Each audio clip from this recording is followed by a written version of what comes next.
We often say that children's books about death help children cope.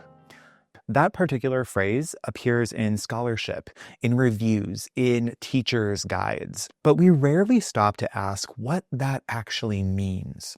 Help them cope how? With what version of death?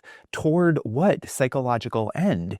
Is coping about emotional reassurance? Is it about biological clarity? Is it about preserving belief in transcendence? Or is it about normalizing mortality itself?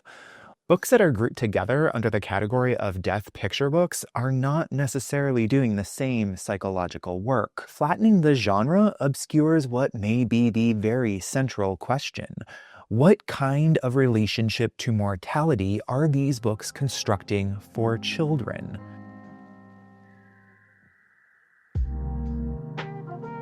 If we look closely at existing research, we see a persistent tension. Content analyses of children's death picture books show a strong tendency towards emotional reassurance. Pauling and Hupp, for example, found that many texts foreground comfort language while minimizing biological explanation. Eklund's more recent inventory work similarly shows that death is frequently euphemized, described as gone, asleep, or passed on, even when grief is depicted. The emotional experience is centered, but the biological event is blurred. At the same time, cross-cultural research complicates this picture. Lee and colleagues found that biological explanations and supernatural explanations often coexist within the same text, but the balance varies by cultural context. So the genre is not uniform. When we examine studies of bereaved children's actual questions, children are not only asking, will I see them again? They are asking, is death forever? Why did the body stop working? Will it happen to me? Children's cognitive engagement with mortality includes irreversibility, causality, and universality, the core components of a mature death concept. Yet, many books redirect attention toward comfort and relational continuity. Stylistic research underscores this instability. Wiseman shows how some texts integrate death into pastoral natural cycles, while others personify death and stage direct encounters.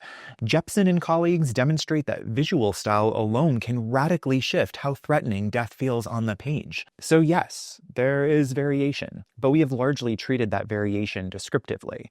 We have said some books are comforting, some books are biological, some are spiritual, some are metaphorical.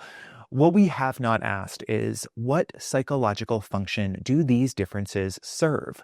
Are they simply stylistic differences, or are they competing strategies for managing mortality salience?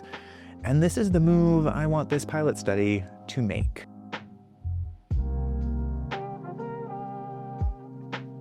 Terror management theory, or TMT, begins from a very simple but unsettling claim that human beings are uniquely aware of their own mortality. And that awareness has consequences. TMT builds on Ernest Becker's argument in The Denial of Death, where he proposed that this awareness creates a fundamental psychological tension. We are biological organisms with a symbolic consciousness. We can imagine our own annihilation. According to Becker, culture functions as a symbolic system that allows us to transcend death through religion, legacy, moral codes, national identity, or creative work. We participate in what he calls immortality projects. Solomon, Greenberg, and Paczynski, I hope I said that right. I know I didn't. Took Becker's philosophical argument and tested it empirically. In The Worm at the Core and decades of experimental research, they demonstrated that when mortality becomes salient, people defend their cultural worldviews more intensely. In TMT language, when death becomes cognitively activated, when it is named, depicted, implied, or sustained, it becomes mortality salience. Operationally in this study, mortality salience refers to narrative or visual elements that make death cognitively accessible. Explicit naming, visible absence, personified death, irreversible biological explanation. When mortality salience increases, people respond by reinforcing worldviews that buffer that anxiety. And these buffers typically take two forms. The first is literal immortality, which is continued existence after death, often of the religious variety. Symbolic immortality is persistence through memory, legacy, culture, family, or integration into enduring systems such as nature. Symbolic immortality is not metaphorical comfort. In TMT terms, it functions as a psychological defense against existential anxiety. We have not seriously asked whether children's death picture books function as early life sites of mortality management, or perhaps in some cases as sites that resist that management. Because if Becker and TMT are correct, then cultural narratives about death are not decorative, they're structural. And that raises a sharper question. When children encounter death in picture books, are they being comforted, or are they being initiated into specific mortality management systems?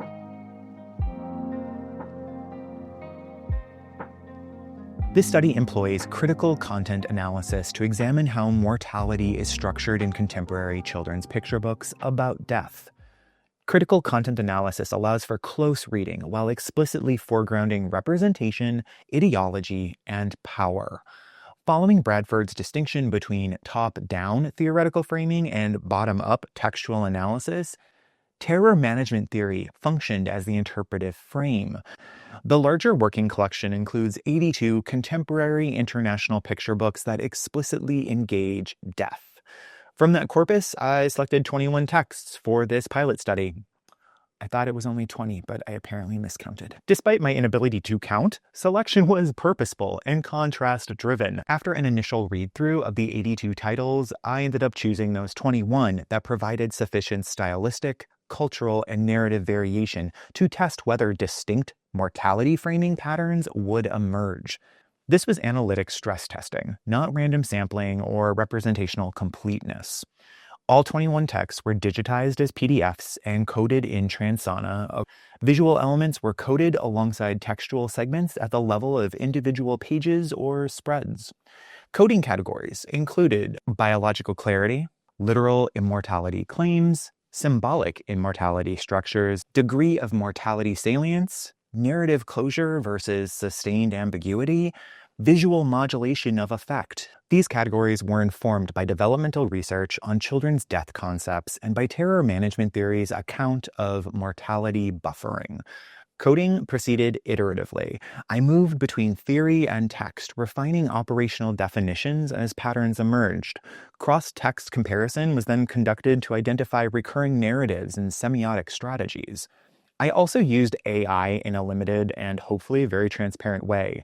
AI was used to clarify and tighten operational definitions, particularly distinctions between literal and symbolic immortality, and to surface potential alternative interpretations that might challenge emerging conclusions. AI did not code the text. All coding decisions were made manually within Transana by myself, and in this sense, AI functioned really as more of a reflexive analytic tool to reduce confirmation bias, not as a primary analytic agent. The first is that symbolic immortality is doing the work. Across these 21 books, almost none rely confidently on heaven as the primary comfort structure. Instead, they return again and again to symbolic continuity, memory, ritual, space, nature, legacy. Let me show you what I mean. In this page from Nana upstairs and Nana downstairs, the bed is empty. The body is gone. There is no angel, no glowing ascent, no doctrinal reassurance. The room looks ordinary, and the white space around the bed draws your eyes to that absence. The comfort comes later in a line about remembering Nana. The anxiety buffer is not literal survival, it is internalization, and the adult narrator carries her forward in memory. And that pattern appeared in 13 out of the 21 texts. Symbolic immortality, not literal immortality, is the dominant anxiety buffer.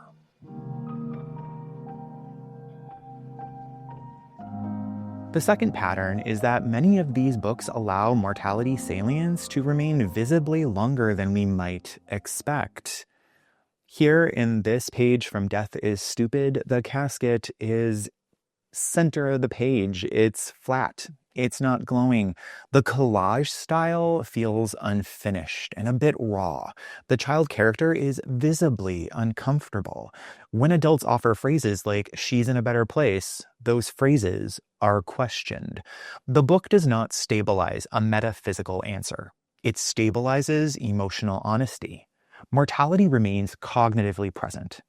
Now, let's look at another example coming from Duck, Death, and the Tulip. In this picture, there is a literal skeleton sitting beside Duck. The background is almost entirely blank. There's nowhere for your eye to escape. You are just sitting with Death and Duck. They talk about what happens after dying. Clouds, angels, punishment, but each possibility is undercut with uncertainty. Who knows? The image doesn't intensify fear because the posture is calm, but it does not erase mortality either. Death, quite literally, remains on the page. Across roughly half of the corpus, death is named, shown, or clearly implied, and closure is delayed. Meaning is constructed gradually, not imposed immediately. And that suggests something important. These books are not modeling rapid worldview defense. They are modeling regulated exposure and ambiguity tolerance.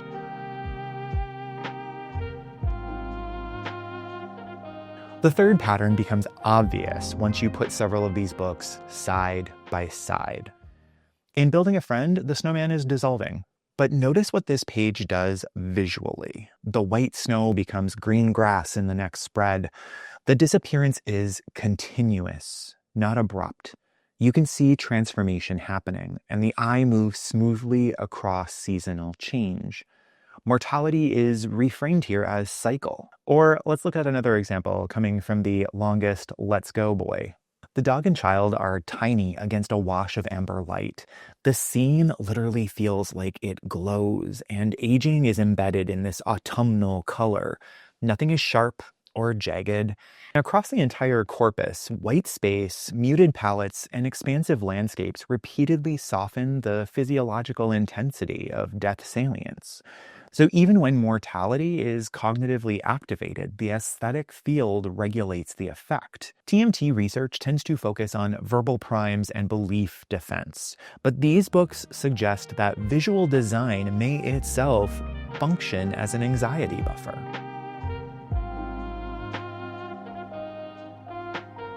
First, symbolic immortality overwhelmingly replaces literal immortality as the dominant buffer. Second, many texts sustain mortality salience and tolerate uncertainty rather than rushing in to doctrinal closure.